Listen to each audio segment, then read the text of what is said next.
สบายดีสำหรับคลิปตัวนี้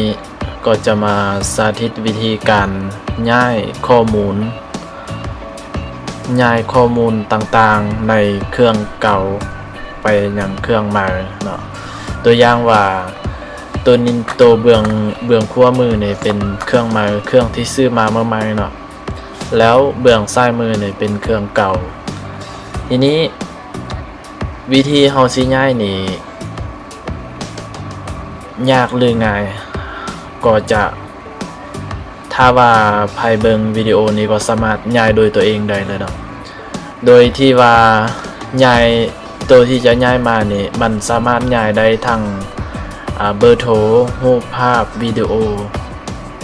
ข้อมูลต่างๆเนาะสามารถย้ายได้ยกเว้นแอปต่างๆเนาะถ้าว่าเฮาอยากย้ายแอปตัวอย่างว่าอยากย้าย LINE ย้าย WeChat ย้าย WhatsApp ต่างๆมีหยังนี่ที่ว่าเคยแชทหากันแล้วมีประวัติแชทต่างๆมีหยังสิแล้วอยากให้ย้ายมาเติมนี่ตัวนี้มันจะมีวิธีอีกแบบหนึ่งเดี๋ยวสำหรับคลิปตัวนี้จะเป็นคลิปตัวต่อไปเนาะจะได้เฮ็ดมาให้เบิ่งเนาะเดี๋ยวคลิปตัวนี้ก็จะมาสาธิตวิธีการย้ายข้อมูลก่อนเรื่องย้ายแอปย้ายหยังนะเดี๋ยวจะมีวิดีโอต่อไปเนาะก็คือตัวอย่างว่าเบื้องขวามือนี่เบื้องขวามือนี่เป็นเครื่องใหม่ซื้อมาใหม่เนาะยังบ่มีข้อมูลหยังจักอย่างเข้าโทรเข้านั่นก็ยังบ่มีเนาะเข้ารายชื่อหยังก็บ่มียังบ่มีรายชื่อเนาะเข้ารูปก็บ่มีเนาะอัลบั้มยังก็บ่มีเนาะแต่ว่าตัวนี้มันเป็นเครื่องเก่าเครื่องที่ใส่มาแล้วมันจะมีข้อมูลจะมีเบอร์โทรมีชื่อมีหยังอยู่นี่เนาะเรารูปภาพยังก็มีเนาะเดี๋ยวเราจะมาย้ายข้อมูลตัวนี้มายังเครื่องตัวนี้เนาะก่อนอื่นเครื่องทั้งสองเครื่องนี่ก็คือต้องเชื่อม Wi-Fi ชื่อเดียวกันเนาะตัวอย่างว่าตอนนี้ข้าพเจ้าจะป้อน Wi-Fi ให้มันเป็น Wi-Fi ชื่อเดียวกันเลยโดยที่เขาตั้งค่าเนาะเข้าไปที่การเชื่อมต่อแล้วก็เปิด Wi-Fi ขึ้นมาตอนนี้เชื่อม Wi-Fi ตัวอย่างว่าข้าพเจ้าเชื่อม Wi-Fi ของยูฮานเนาะPN Notebook เชื่อม Wi-Fi ยูฮาน PN Notebook ก็คือเดี๋ยวป้อนรหัสก่อน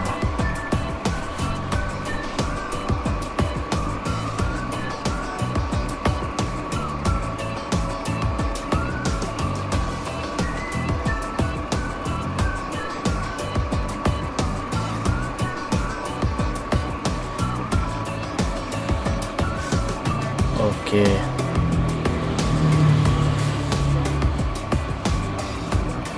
หลังจากป้อนรหัสแล้วก็ให้เข้าไปที่ Play Store เนาะเข้าไปที่ Play Store ตอนนี้ Play Store นี่ยังบ่ทันได้ตั้งเมลเท่าเนาะยังบ่ทันได้สร้างบัญชีเถอะเดี๋ยวข้าพเจ้าจะเสื่อมบัญชีเก่าเสื่อมเมลเก่าเนาะโอเคเสื่อมบัญชีเก่า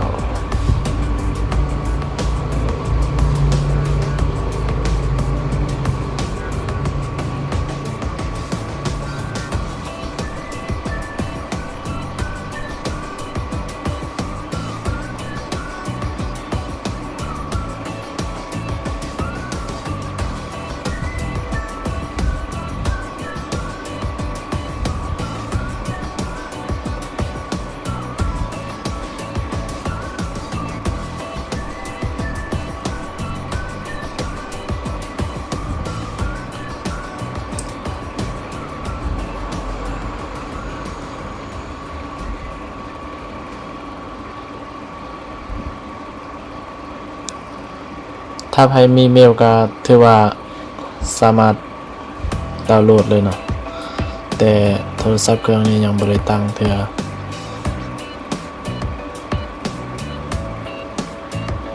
ก็เลยป้อนเมลเก่าใส่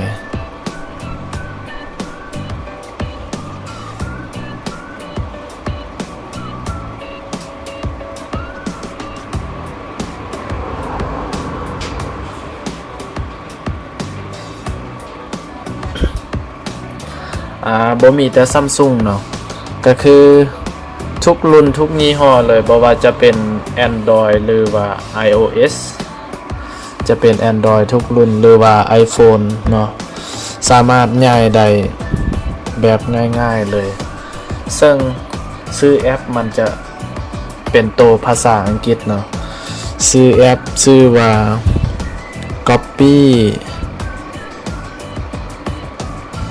Copy My Data เนาะก็คือเราต้องไปโหลดแอปตัวนี้ Copy My Data เนี่ยดาวน์โหลด ดาวน์โหลดแอปตัวนี้ขึ้นมาก่อนเนาะก็คือโทรศัพท์ทั้งสองเครื่องเนี่ยจะต้องติดตั้งแอปคือกันแล้วก็เชื่อมสัญญาณอันเดียวกัน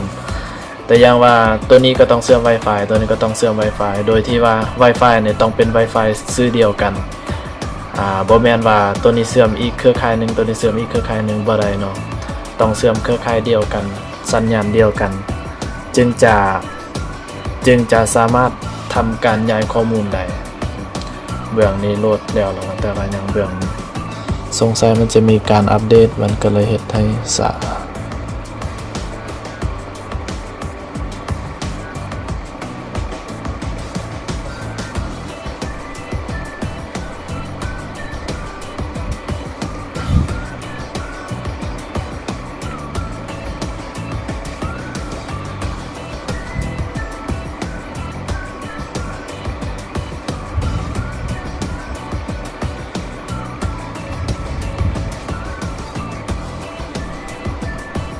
รอเนาะรอจนเบื้องนี้โหลดแล้ว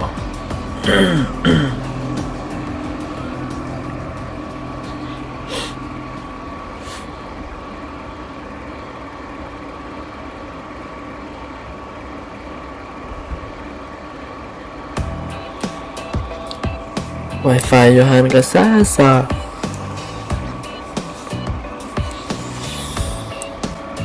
หลังจากติดตั้งแล้ว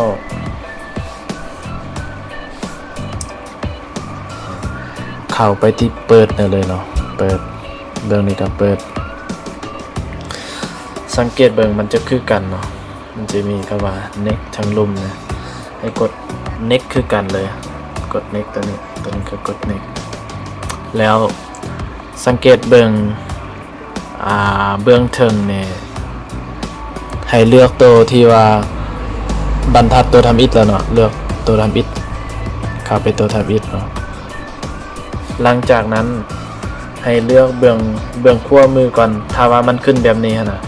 ถ้าว่ามันขึ้นหน้าต่างแบบเดียวกันเนี่ยเวลาเลือกพร้อมกันเนาะแต่มาฮอดขั้นตอนนี้คือเป็นขั้นตอนที่สำคัญกว่าก็คือให้ตัวอย่างว่าฝากขั้วมือเนี่ยเป็นเครื่องใหม่ฝากซ้ายมือเนี่ยเป็นเครื่องเก่าเนาะให้เลือกเบื้องขั้วมือเนี่ยก่อนเพื่อว่าเลือกจากเครื่องเก่าไปยังเครื่องใหม่เนาะโดยที่ติ๊กเบื้องขั้วมือก่อนปึ๊บแล้วก็ติ๊กเบื้องซ้ายมือปึ๊บหลังจากมาหน้าต่างตัวนี้บัดนี้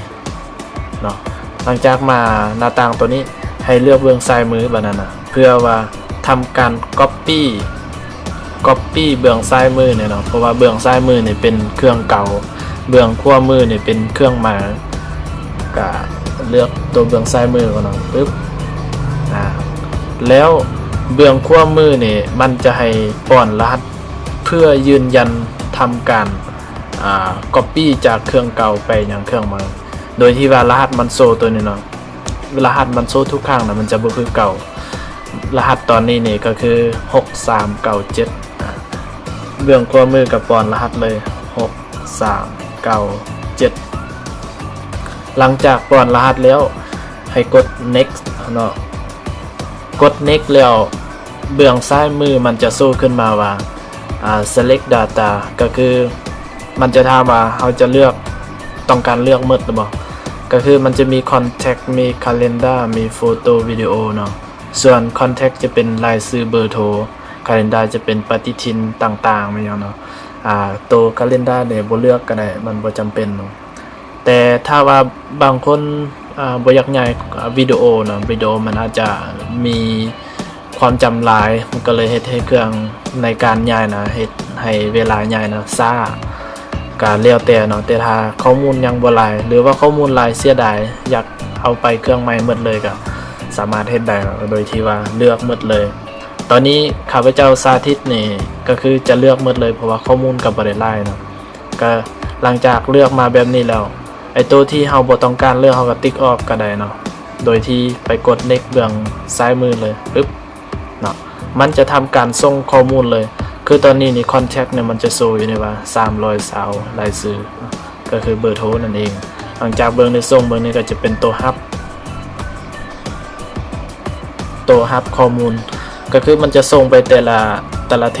วคือแถวทำอิฐจะเป็นแถวของ contact เนาะก็มีแต่นั่งรอข้อสำคัญก็คือบ่ต้องให้หน้าจอในดับเนาะถ้าหน้าจอดับมันจะหลุดเลยเริ่มย้ายใหม่เนาะมันจะย้ายบ่สมบูรณ์ต้องเฝ้าหน้าจอในไว้บ่ต้องบ่ต้องให้มีคนโทรเข้าบ่ต้องให้มีหยังเด้งขึ้นมาจักอย่างเลยถ้าว่ามีคนโทรเข้าหรือว่าหน้าจอดับการย้ายข้อมูลก็บ่สมบูรณ์เนาะต้องได้กลับมาย้ายใหม่แล้วเวลาย้ายใหม่เนี่ยข้อมูลที่มันย้ายไปแล้วมันก็จะไปซ้ำกันตืมเนาะถ้าว่าจะย้ายมาเนี่ยเราต้องกดลบออกให้หมดก่อนแล้วจึงค่อยย้ายมาตอนนี้รูปกลับไปแล้วเนาะเหลือวิดีโอมี35วิดีโอมันก็เลยจะอาจจะใช้เวลาเนาะทีนี้ก็มีแต่นั่งรอท่าจนกว่ามันจะย้ายแล้วเนาะก็มีแต่นั่งรอท่าเนาะคือเบื้องนี้มันจะส่งไปทีละไฟล์นะตอนนี้ไฟล์ที่8แล้ว8535เบื้องนี้ก็จะเป็นเบื้องที่ฮับเบื้องนี้เป็นเบื้องที่ส่งนะถ้าว่าวิดีโอตัวใดที่มันใหญ่หรือว่ายาวมีน้ำหนักหลายมันก็จะซ่าเนาะตัวที่วิดีโอตัวที่มันบ่หลายน้ำหนักความจำบ่หลายพื้นที่บ่หลายมันก็จะไปไวนะตอนนี้มันก็ขึ้นไปทีละวิดีโอ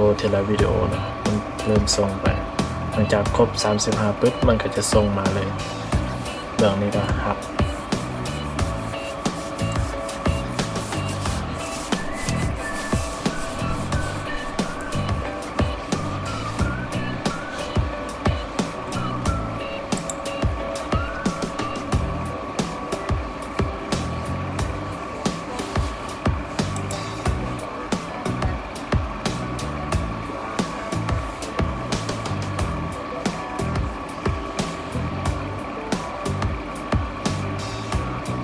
เนาะถือว่าสมบูรณ์เนาะในการย้ายสมบูรณ์ตอนนี้มีรายชื่อโอเคสังเกตเบื้องเนาะเบื้องซ้ายกับเบื้องขวาเบื้องซ้ายมือเป็นเครื่องเก่ารายชื่อมี300กับ10คนเบื้องนี้ก็300กับ10คนตัวคาเลนดาร์บ่ได้เลือกเนาะโฟโต้เบื้องนี้มี5เบื้องนี้ก็มี5วิดีโอ35ใน35โอเคเนาะถ้าว่ามันขึ้นแบบนี้ก็เป็นอันว่าการย้ายสมบูรณ์กด finish ไปเลยแล้วก็ออกวันนี้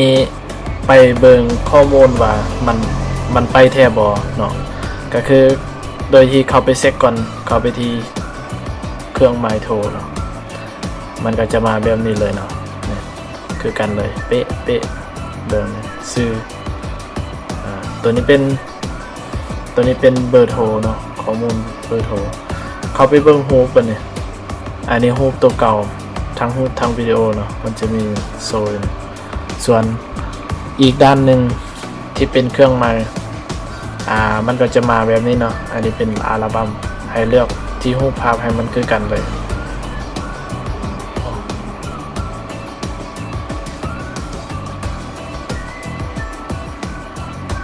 มันจะมาแบบนี้แล้วเนาะมีวิดีโอมีรูปมันจะมาแบบนี้เลย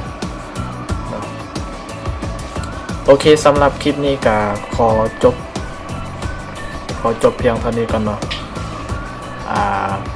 เดี๋ยวคลิปต่อไปอาจจะเป็นวิธีการแบ็กอัพแอปต่างๆที่ว่าเราเคยเซตเคยส่งข้อมูลมาอย่างต่างๆแล้วเวลาเขาเปลี่ยนเครื่องมาอยากให้มันคือเก่าแต่อย่างว่าเคยเซตหาคนนี้ในเคยส่งรูปส่งข้อมูลมาอย่างต่างๆแต่ว่าพอเขาย้ายเครื่องมาปุ๊บอยากให้มันคือเก่าอยากให้ทุกอย่างที่เราเซตไปบ่ว่าจะเป็นอาทิตย์ที่แล้วเดือนที่แล้วหรือว่ามื้อวานเราเซตหาคนนั้นคนนี้เนาะแล้วเรามาเปลี่ยนเครื่องมาแล้วเราทุกอย่างอยากให้มันคือเก่าอันนี้รอติดตามคลิปต่อไปเนาะอาจจะได้เห็นกันในไวๆนี่เนาะจะขอบใจที่ให้การติดตามเนาะถ้าใครมักคลิปนี้ก็ขอให้กดไลค์กดแชร์กด Subscribe ให้ด้วยเนาะขอบใจ